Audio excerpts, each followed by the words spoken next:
I was sexually abused by my dad for good 9 years. I told my mom about it and she said I'm just a child, that I don't know what I'm saying.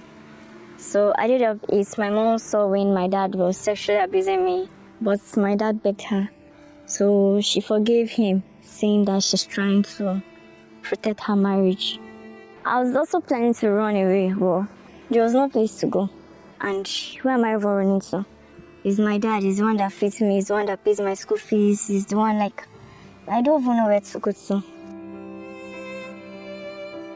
Her story mirrors the widespread reality of gender-based violence (GBV) in Nigeria. For many women and girls, when abuse happens, the question always is, where do I go? Many people believe the solution is simple. Well, if somebody around me experiences gender-based violence, I know what to do. First of all, I think the first move is to involve the police. Well, last 2 years, my case was taken from NAPTIP to Nigeria Police Commission, and it has been there since. At some point, my dad was arrested or was released on bail without notifying me. For 2 years now, I've not gotten any reply from the Nigeria Police Commission. When survivors remain in an environment of abuse, it is often because the channels for reporting are non-existent, the systems are ineffective, or there is a lack of information about available systems of help. Lack of knowledge of legal provisions and legal procedures is a very big gap. Many times people write to law enforcement, and law enforcement would give people options that are not within the scope of law. And when they get to courts, we pay the bills going to courts, we pay for the medicals in the hospitals, we pay for medical reports, we pay for tests, we pay for witnesses to come to court, we pay for prosecutors to turn up in courts, we pay for evidence gathering, flash drives for evidence, multiple copies of evidence, transportation costs for the officers that are processing the case and all those kind of things. We pay for everything. The evidence is clear. There is a huge cost for access to justice, which is unfortunately borne by the survivors of sexual and gender-based violence. Yet, state governments sign laws and make public commitments to protect women and girls. They promise systems, safe shelters, justice and accountability. But who is monitoring these promises and ensuring these systems are in place and that they work? Who checks if protection exists beyond paper or mere words? This is why the Womanity Index was created.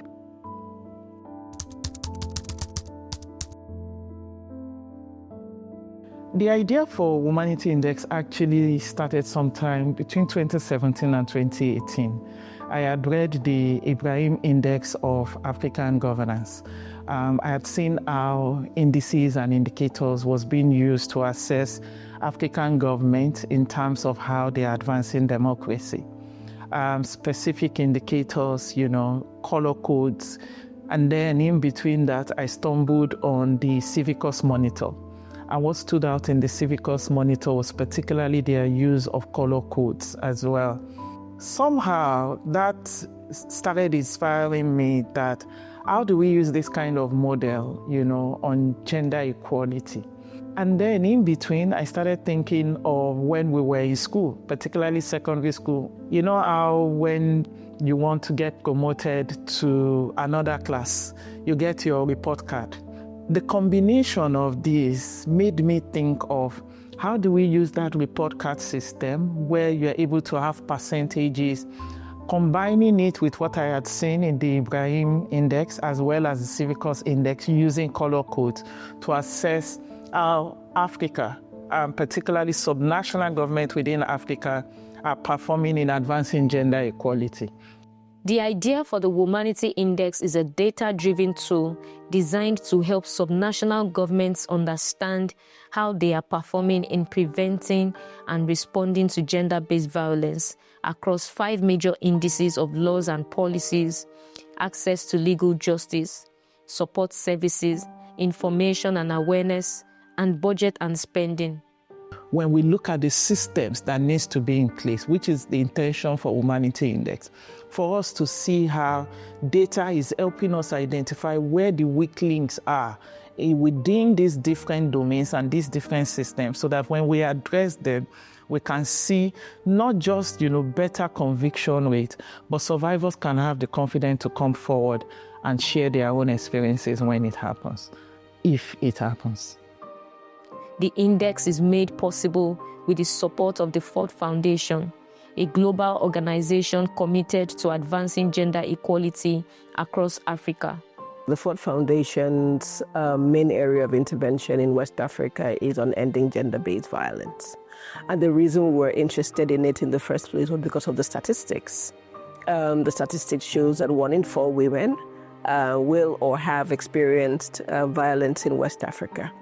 And of course, when you break it down by the different types of gender-based violence, then the numbers even become more staggering.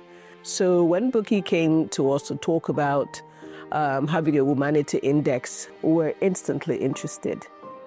Behind every number in the Womanity Index is a long journey of persistence, verification, and the determination of 37 state researchers across Nigeria. For the research consultants, collecting accurate data has never been a simple task because the integrity of the Womanity Index depends on it.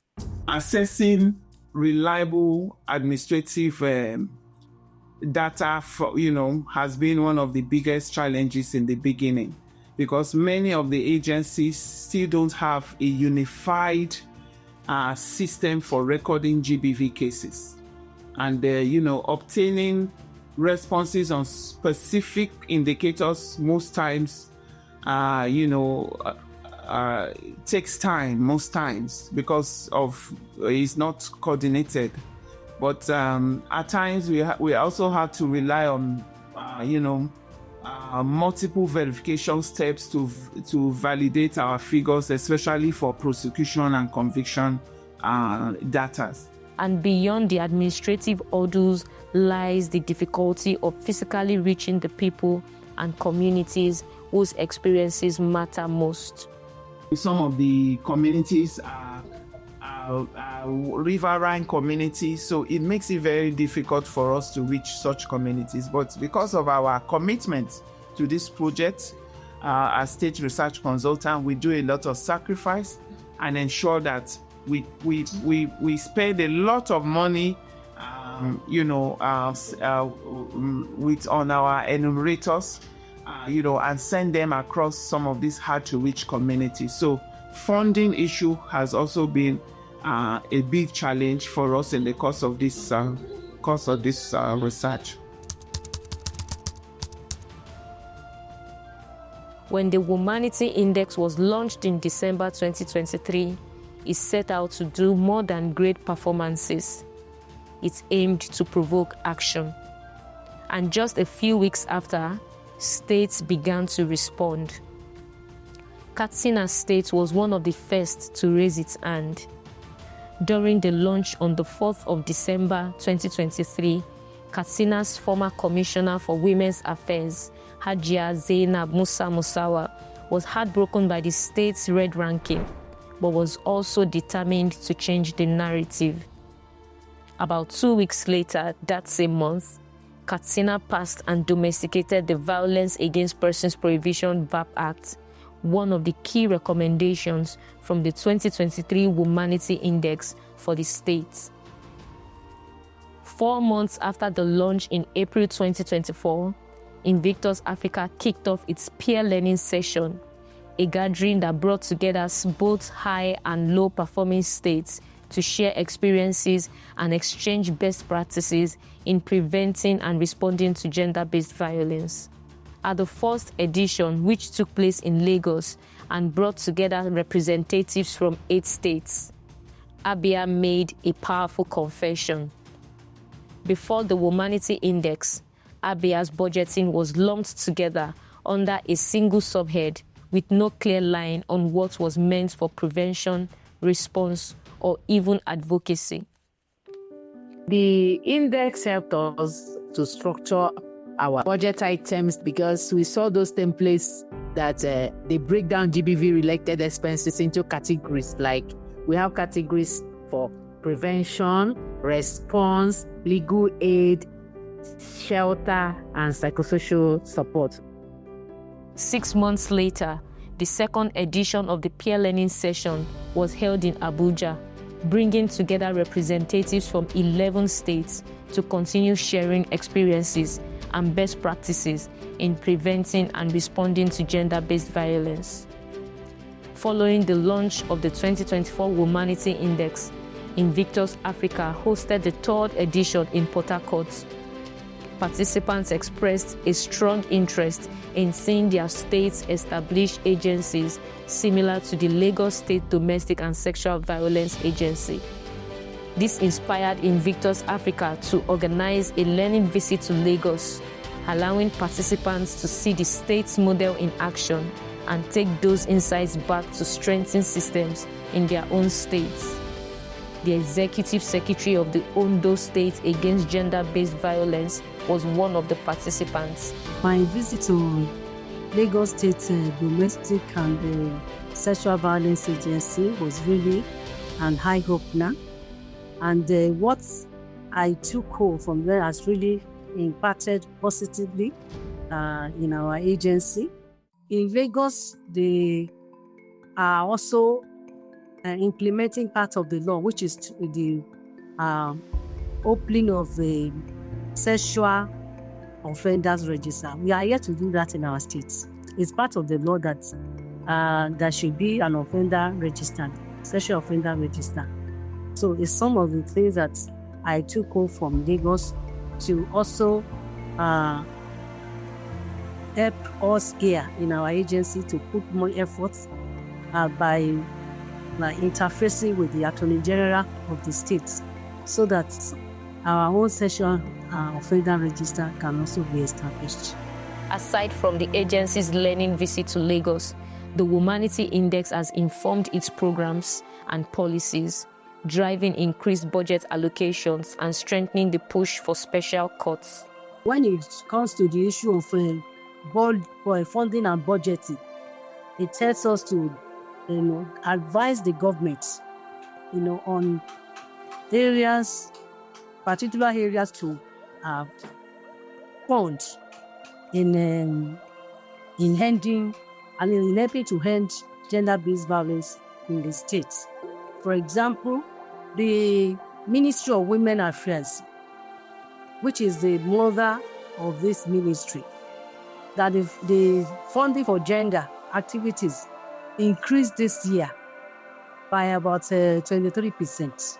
It also helps to strengthen our legal process here in the states. We have been clamoring for that we have a designated court that will take all gender-based cases. And I think effort is ongoing now in ensuring that that is established in our state. While Lagos has led the way in tackling gender-based violence in Nigeria, it still has gaps and challenges in fully protecting and supporting survivors. The Womanity Index helped the states realize that people with disabilities were being left behind and prompted important updates to existing laws. One critical area that we know we're not doing too well in is the need to ensure access to services for survivors of sexual and gender-based violence who are also persons with disabilities. But since the Womanity Index report, we've become more intentional and strategic. And the data is actually speaking to the fact that we've made slight improvement. In 2023, I believe, we provided services to about 7 persons with disabilities. As of last year, that number doubled. In terms of response, some of our case managers have actually been trained on sign language interpretation. We have our SOP and some of our flyers. We're trying to transcribe them to Braille. So we're working on that. And we're hoping that you should be able to have the first set in November There's also the one about laws and policy. We've had the domestic violence law since 2007, and then VAP came in 2015. But, there are certain sections that are in VAP that are not in our law. So because our law was an EXCO member bill, or rather, it's an EXCO bill, so we had to write back to Mr. Governor, informing Mr. Governor of the need to amend and improve our law.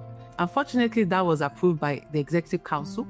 So hopefully this time next year, God keeping all of us, we should have our law. In terms of access to legal justice, for example, we see states like Taraba State that has now in the last 2 years to 1 year established, family court to expedite the process of, attending to gender-based violence cases. State like Borno State, for example, now has a very strict adjournment policy. Other than the fact that they have 12 high courts, out of those 12 high courts, they have 6, of those courts that have now been designated for gender-based violence. It means they now have, dedicated judges. But the beauty about Borno State is that Borno State now has a strict adjournment policy whereby on GVV cases, you cannot just keep adjourning because it's those adjournments that usually lead to elongated period and with traumatization, of survivors who have to keep coming back, to share their stories on one way or the other. So their strict adjournment policy, particularly in the 2025 Womanity Index, now shows that GVV cases are concluded within 6 weeks to 2 months. The use and impact of the Womanity Index goes beyond states. It also supports civil society organizations in improving their work on preventing and responding to gender-based violence. Well, the Womanity Index is data. It has been an amazing source of information for many of our partners. And that's exactly what we need, because we need our interventions and our policies to become more and more data-driven. And many times we insist that the people who write to us ground their proposals in data. And in the past, they didn't always have that. So I think that the Womanity Index has helped them to really ground their work. It has also helped them to improve the implementation of their work.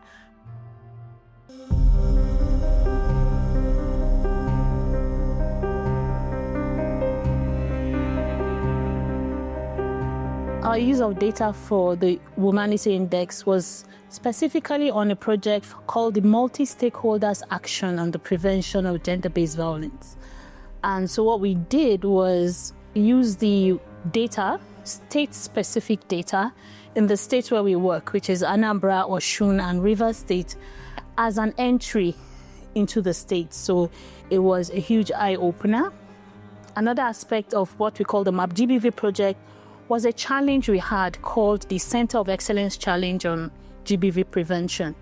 There was a grant award of $12,000 for 6 state governments who could provide evidence that they have government-funded GBV prevention programs in their states. And we used the 5 indices of the Womanity Index. If I could summarize the message in the Womanity Index 2025 edition, I would say that progress has been made, change has been made. There are decline in some of the indicators, but there are opportunities for us to do well. And I hope that with the changes that we have highlighted, we can use it to make the necessary changes that need to be made for better and improved gender-based violence prevention and response in Nigeria. I think that the victims need to be working with the state government to really bring that information to life, because ultimately what we're interested in, the reason we're interested in data is not for the data itself, but it is to change lives and to improve the quality of life. The Womanity Index is more than data. It is a fight for every girl and every woman represented in the numbers. Each statistic tells the story of someone whose voice may not have been heard, whose experience was real and unasked for. Womanity Index is not just my own personal fight, but I come as one and I stand as for many women and girls in Nigeria, outside Nigeria, who have experienced one form of gender-based violence or the other, but who have experienced it within societies that has inadequate laws, or where the laws exist, the laws are not being implemented the way they were intended. Many who cannot go to court because they live far away from where a court is situated. Many who don't have access to sexual assault referral centers because they don't even know that they exist. And even when they know that they exist, they don't have the transportation fare to go there. Many who have no idea of what gender-based violence is or what it is even called. Many who are persons with disabilities who do not have access to any of this information, and considering the fact that they are even much more at risk of gender-based violence. Many who are silenced because the system is not designed to prevent them from experiencing what they experienced. And even when they did, the system is not adequately designed to make sure that they get the support and the justice that they need. The Womanity Index is not just data, because behind every statistic is a life.